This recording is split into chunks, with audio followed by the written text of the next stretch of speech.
Hello hi friends, नमस्कार। Pintu Lucy express में स्वागत करुच्ची। चलते स्टार्ट करवा आज ब्लॉग। आज मेनू है आम रुटी एवं करदेकरी कखार फुल बापा आनीदे।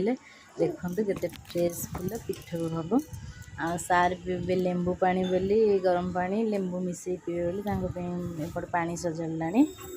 मो झी ये खेलुची दोली तार रज सबुदिन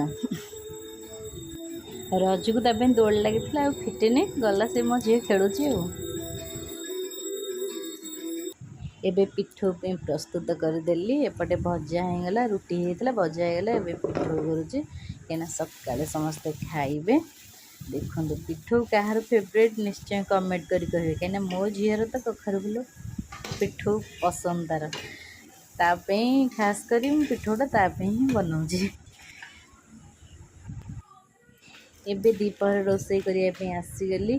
पोई आसीथिला कलिया छनछनिया पोई आसला। पोई राई हम प्लेन डाली हम भात हम। एबे कटाकटी सब मसला सजड़ा हजड़ी करदे तापर रोषे प्रस्तुत हम। देखु सब सजाड़ी सारा। एबे रोषे करगली। पोई राई देखते कि सुंदर देखा। एपटे भेंडी पोटल भाजिकी थोड़ी पड़ो। पी शाशु आसी मत देखापी मोप चिकेन कषा करी देखु से घर बनई आनी एत समय तो ठंडा से खाया टाइम है गरम करुच्ची। बहुत किसी जिनस से आनी वीडियो करें आम ए सन्ध्या बेला होगा मो झील को पढ़ाई आसली। ये रोचे जय जगन्नाथ।